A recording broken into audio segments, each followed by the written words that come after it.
ஐயா வணக்கம் ஐயா. வணக்கம். ஐயா புத்தாண்டு பலன்கள் பார்த்துட்டு இருக்கோம். அந்த வரிசையில் நீங்க பார்க்கக்கூடிய ராசி மகர ராசி. அதுக்கு முன்னாடி மகர ராசியோட தன்மைகளை பத்தி கொஞ்சம் சொல்லுங்க. 2026 புத்தாண்டு பலன்கள் பார்க்கறதுக்கு முன்னாடி மகர ராசியோட தன்மைகள் என்னன்னு பார்த்தீங்கன்னா, மகர ராசி காலப்புருஷ தத்துவத்தோட 10வது ராசி. 10ங்கிறதே பார்த்தீங்கன்னா என்ன, நம்மளுடைய ஸ்டேட்டஸ், தொழில், வேலை, கர்மஸ்தானம். ஆமா, நம்ம என்ன கர்மாவும் செய்ய இந்த உலகத்துல பிறந்திருக்கிறோமோ அதை குறிக்கக்கூடிய ஒரு பாவம் தான் 10ஆம் பாவம்.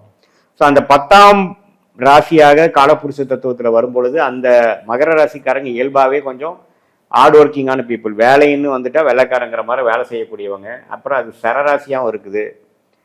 அதனால நம்பவே பார்த்தீங்கன்னா துடிப்போட செயல்படக்கூடிய டைனமிக்கா இருக்கக்கூடிய ஒரு ராசி. அந்த 4 சரராசியில அது ஒன்று. துலாம், கடகம், மேஷம், மகரம். ஸோ அதில் எப்பவுமே இந்த சரராசியா வந்துட்டாவே பார்த்தீங்கன்னா சுறுசுறுப்பு அதிகமாக இருக்கும், ஹார்ட் ஒர்க் அதிகமாக இருக்கும். ஒன்றுமே இல்லாமல் பிறக்கிறப்ப நம்ம சுமாரான பலன்களில் பிறந்து நம்ம முன்னேறின ஜாதகங்கள்லாம் பார்த்தீங்கன்னா இந்த சரராசிகளில் அதிகமாக இருக்கும். ஸோ அது சனியின் ராசி. சனி நம்ம உழைப்பு, உண்மை, நம்ம ஆமாம் நேர்மை, அது மாதிரி ஒரு ராசி. அதே சமயத்தில் துடிப்பான ஒரு அமைப்பு இருக்கிறனால கண்டிப்பாக ஹார்ட் ஒர்க்குக்கு மிஞ்ச மாட்டாங்க, அதிகமான வேலை செய்வாங்க. ஈவன் பார்த்தீங்கன்னா ஒரு மகர ராசி ஒரு சின்ன பையனாகவே இருந்தாலும், ஸ்டூடெண்ட் படிக்கிற பையனாக இருந்தாலும், மாணவனாக இருந்தாலும் அதிகமான எஃபோர்ட் போட்டு படிப்பான், ஹோம்ஒர்க் மெனக்கெட்டு பண்ணுவான், ஹார்ட் ஒர்க் பண்ணுறதுக்கு பயப்பட மாட்டாங்க. அது மாதிரி ஒரு அமைப்பு. அதுதான் அந்த மகர ராசி சனியின் ராசி கொடுக்குதுங்க. இதுதான் ஒரு பொதுவான பலன் வைங்களேன். சிறப்புங்க ஐயா. இப்போ இந்த கோச்சார ரீதியா 2026 மகர ராசி எப்படிங்க இருக்கு? கண்டிப்பா. இப்போ மகர ராசிக்கு பார்த்தீங்கன்னா கோச்சார அடிப்படையில் சனி 3ஆம் இடத்துல இருக்கிறது நல்லது. 7 நாட் சனி முடிஞ்சு 6-7 மாதம் ஆச்சு. அடுத்த 2026 முழுக்க சனி 3ஆம் இடத்துல இருக்கிறது. சனினால எந்த பிரச்சனையும் இல்லை. ஏன்னா 3 இருக்கும் பொழுது ராசியை பார்க்க மாட்டார், 11ஆம் வீட்டை தான் பார்ப்பார். அதனால பிரச்சனை இல்லை. ஸோ இன்னொன்று பார்த்தீங்கன்னா குரு பாருங்க, வருஷத்தின் முதல் 5 மாதம் 6ஆம் இடத்துலேருந்து 12ஆம் இடத்தை பார்க்குறாரு. அதுக்கப்புறம் ஏப்ரல் மேக்கு அப்புறம் ஆகிற குரு பயிற்சி ரொம்ப அருமையான பயிற்சி. அப்போதான் பார்த்தீங்கன்னா மகர ராசிக்காரர்களுக்கு எல்லா நல்ல விஷயங்களும் கிடைக்கக்கூடிய ராசி. ஏன்னா அப்போதான் குரு உச்சம் பெற்று 7ஆம் இடத்துலேருந்து ராசியை பார்க்குறார், 3ஆம் இடத்துல இருக்கக்கூடிய சனியை பார்க்கிறார், 11ஆம் இடத்தை பார்க்கிறார், லாபத் ஸ்தானத்தை பார்க்கிறார். அதுதான் பார்த்தீங்கன்னா இவ்வளோ கடந்த 2024-25 2.5 வருஷமாக அவங்க போடுற எஃபோர்ட்டுக்கு தகுந்த ஒரு பெனிஃபிட் ஏப்ரல் மே 2026 அப்புறம் ஆகக்கூடிய குரு பயிற்சி கொடுக்கும். அது வரைக்கும் பார்த்தீங்கன்னா கடன் தொல்லைகள், செலவு வரவுக்கு வரவுக்கு அதிகமான செலவுகள், மன உளைச்சல்கள், பகைகள், வம்பு வழக்குகள், உடல் உபாதைகள். ஏன்னா 6ஆம் இடம் அழுத்துருச்சு. 6ஆம் இடமே 2020 என்னதான் 7 நாட் சனி முடிஞ்சாலும் மகர ராசிக்காரர்களுக்கு 6ஆம் இடத்துல இருக்கக்கூடிய குரு 12ஆம் இடத்து தன் வீட்டை பார்த்து விரயங்கள் கொடுத்துட்டு இருக்கு. தேவையற்ற செலவுகள், சுப விரயங்கள், மெடிக்கல் எக்ஸ்பென்ஸ் ஃபார் பேரண்ட்ஸு, ஒரு வண்டி வாகனம் வாங்குறதுக்கா ஒரு டாப் அப் லோன் வாங்குறது, வெளிநாடு வெளி மாநிலம் டிராவலிங்னால கையில் பணம் நிற்க மாட்டேங்குது. அதாவது நிறைய முயற்சிகள் செய்கிறாங்க, ஆனால் பலன்கள் வராமல் இருக்கு. இதெல்லாம் மே 2026 அப்புறம் ஆகக்கூடிய குரு பயிற்சி 6ஆம் இடத்துல இருக்கக்கூடிய குரு 7ஆம் இடத்துல ராசியை பார்த்து, அது குருவே ஒரு ஸ்தான பலம் என்று சொல்லப்படுகிற உச்சத்தை பெற்று பார்க்கும் பொழுது மனம் ஓரளவுக்கு அமைதியாகிறது, புத்துணர்ச்சி ஆகிற மாதிரி சில விஷயங்கள் நடக்கும். சும்மா அமைதி இப்போ புத்துணர்ச்சி ஆகிருமா? கடன் தொல்லையில் இருக்கிறான், படு பிரச்சனையில் இருக்கிறான், எப்படி குரு வந்துட்டாருன்னு ஆயிருமா? ஆகாது.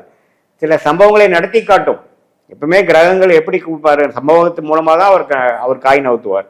ஸோ இதுவரை பிரச்சனையாக கொடுத்துட்டு இருந்த விஷயங்கள் கொஞ்சம் பிரச்சனை குறையும் பொழுது ஆட்டோமேட்டிக்காக அப்பாடான்னு ஒரு ஃபீல் பண்ணுவோம் இல்லைங்களா? அடுத்த நாள் காலை எந்திரிக்கிறப்போ அப்பாடான்னு உடம்பு விடிஞ்சிருச்சான்னு சந்தோஷமா வருவோம் இல்லைங்களா?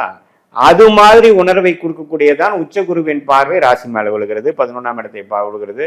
அதே மாதிரி 3ஆம் இடம் என்று சொல்லப்படுகிற முயற்சி ஸ்தானத்தில் சனி இருக்கிற இடத்துல விழுகிறது. பார்த்தீங்கன்னா மன தைரியத்தையும், அடடா நம்ம இது வரைக்கும் பண்ணதெல்லாம் வேஸ்ட்டாக போகும்னு நினச்சோம், பரவாயில்ல கொஞ்சம் பலனும் இருக்க தான் செய்தேங்கிற அந்த உணர்வு எல்லா வயதினருக்கும், இளம் வயதினர், நடு வயதினர், மூத்த குடிமகன்கள் எல்லாத்துக்குமே பார்த்தீங்கன்னா அவங்கவுங்களுடைய லைஃப் சுச்சுவேஷனுக்குள்ள சில சாதகமான விஷயங்கள், தேவையற்ற பிரச்சனைகள் நீங்கி ஒரு 4 பிரச்சனை இருக்குதுன்னா அதில் 2 பிரச்சனை நீங்கி அடடா பரவாயில்ல இப்போ ஓரளவுக்கு கை கடக்கமாக இருக்குது, இதை வச்சு நம்ம பொழைச்சிக்கலாம் அப்படிங்கிற அளவுக்கு ஒரு சம்பவங்களை, வாழ்க்கை சம்பவங்களை அமைச்சு கொடுக்கக்கூடிய அமைப்பு வந்து குரு கொடுப்பார். சிறப்புங்க ஐயா. இப்ப தொழில் பண்ணிட்டு இருக்கிறவங்களுக்கு லாபம் எப்படி இருக்கும்? அதே மாதிரி வேலை பார்த்துட்டு இருக்கிறவங்களுக்கு உயர் பதவி கிடைக்குமா?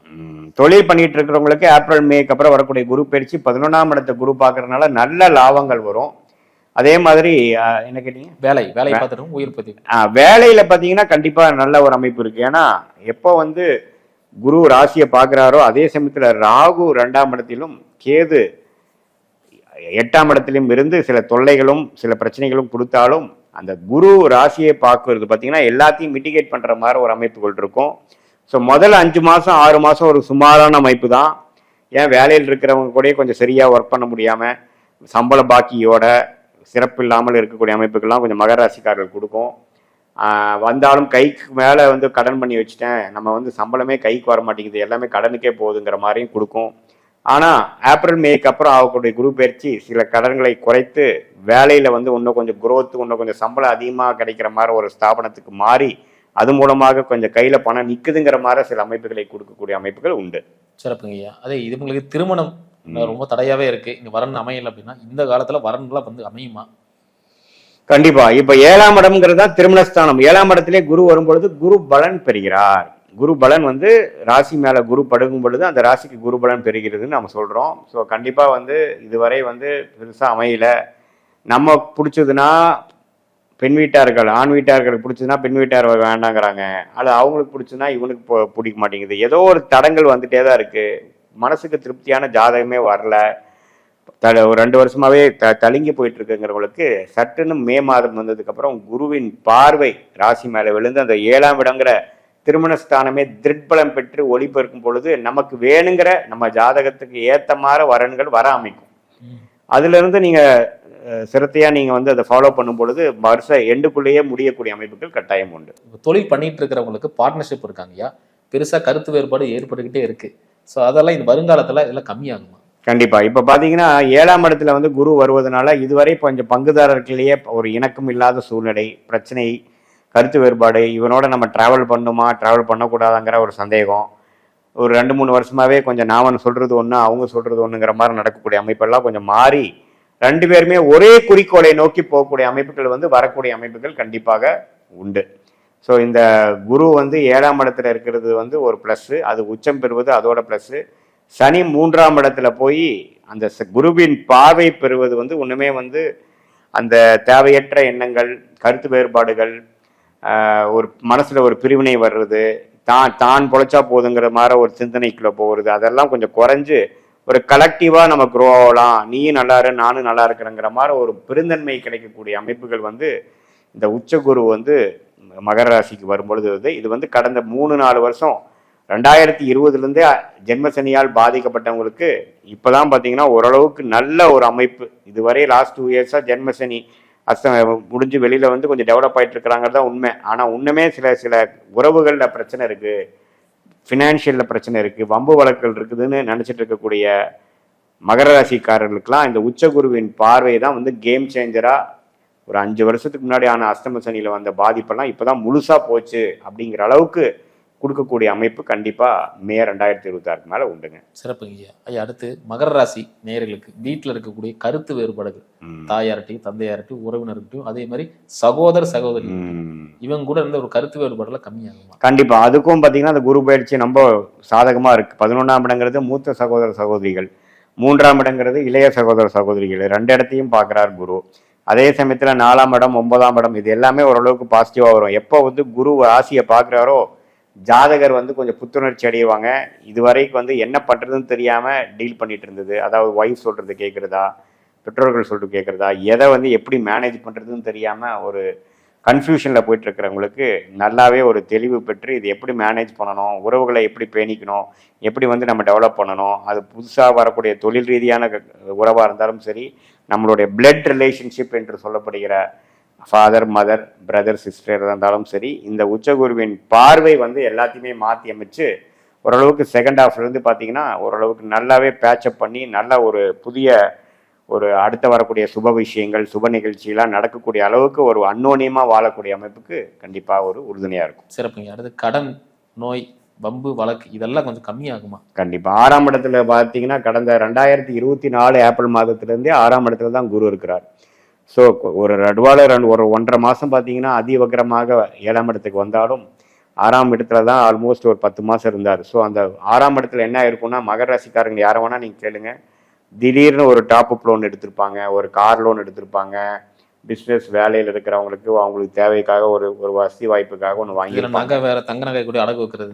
அது எல்லாமே நடந்திருக்கும். ஏன்னா அதுக்கு வேணா ஈஸியாக நடந்திருக்கும், வேண்டாம் கேட்காமையே கிடைக்கும். ஒரு டக்குன்னு நம்ம நினச்சிக்க மாட்டோம், ஒரு ஃபோன் கால் வந்திருக்கும், சார் உங்களுக்கு நம்ம உடனே ஒரு கிளிக் பண்ணிங்கன்னா போதும் சார், ஒரு லிங்க் உங்கள் மொபைலுக்கு வந்திருக்கும், அதை நீங்கள் கிளிக் பண்ணிங்கன்னா உங்களுக்கு இன்னும் 10 நிமிஷத்தில் வந்து உங்களுக்கு ஒரு 2 லட்ச ரூபா கிரெடிட் ஆயிரும், 5 லட்ச ரூபா கிரெடிட் ஆயிரும், ஒன்றுமே கேஒய்சி வெரிஃபிகேஷனே இல்லை சார் அப்படிங்கிற மாதிரிலாம் வரும். நீங்கள் அந்த நேரத்தில் ஒன்று வந்துட்டா பரவாயில்லையேன்னு பண்ணிடுவீங்க.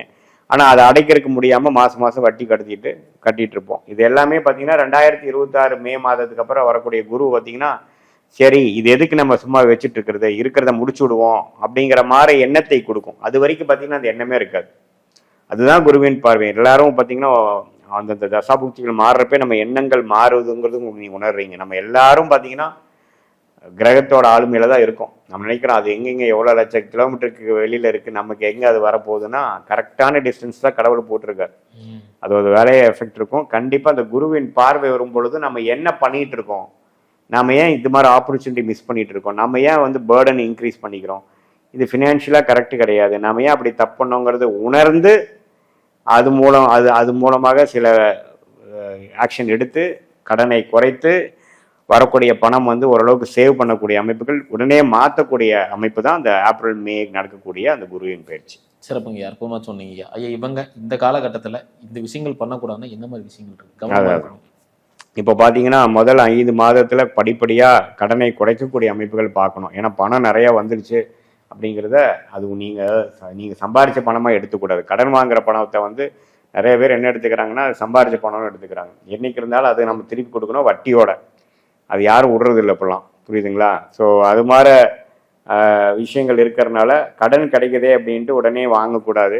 அது உடனே அது கட்டுற அமைப்புக்கு ஒரு சம்பாதனை இருந்ததுன்னா அதில் சிறுக சேமித்து கடனை குறைச்சிக்கணும். அதே மாதிரி உடல் உபாதைகள் வந்து அது என்னன்னு பார்க்கணும். ஏன்னா குரு பார்க்கும் பொழுது இந்த thyroid issue, diabetes, BP, sugar அது மாதிரி ஒரு விஷயந்தான் கொடுக்குமே ஒழிய உயிர்கொல்லி கொடுக்காது. ஸோ இது வந்து லைஃப் ஸ்டைல் ஓரியன்டான டிசீஸ். உடலுக்கு உயிருக்கு ஆபத்து இல்லை, இருந்தாலும் நம்ம வந்து அதை பண்ணக்கூடாது இதை பண்ணக்கூடாது தலை சுற்றுதுங்கிற மாதிரி ஒரு பிரச்சனையை கொடுக்கும். ஸோ அதெல்லாமே நம்ம கொஞ்சம் லைஃப் ஸ்டைலில் ஒரு எக்ஸசைஸ் பண்ணுறது, அதுக்கு வேணுங்கிற நம்ம கரெக்டான முறையில் பண்ணிக்கிறது, அப்படி போய்க்கணும். இல்லைன்னா நீங்கள் மெடிசன் எடுக்க ஆரம்பிச்சிங்கன்னா இப்போ மெடிசன் வாழ்நாள் ஃபுல்லாக சாப்பிட வேண்டியிருக்கும். ஸோ அதுக்கு என்ன ஒரு பண்ண முடியுமோ ஆரோக்கியமான முறையில் எப்படி பண்ணிக்கணுமோ, உடம்பை எப்படி சேர்த்திக்கணுமோ அதெல்லாம் நீங்கள் பண்ணணும். ஏன்னா கடந்த ஒரு வருஷமாக மகர ராசிக்காரர்களுக்கு அதுதான் பாதிப்பு. ஸோ 2026 உடல் நலத்தை பேணணும், சரி பண்ணிக்கணும். அதே சமயத்தில் ஃபினான்ஷியல் விஷயங்கள் இதுவரை செய்த தவறை திருத்தி கொண்டு நல்ல ஒரு அமைப்புக்கு வர வேண்டும். சிறப்புங்க, அற்புதமா சொன்னீங்க ஐயா. மகர ராசிக்கு நீங்க கொடுக்கக்கூடிய மதிப்பெண்கள் எவ்வளவு? இந்த உச்ச குருவின் பார்வை வந்து நல்ல ஒரு அமைப்பு. நம்ம 12 வருஷத்துக்கு ஒரு தடவை தான் குரு உச்சம் வருகிறார்.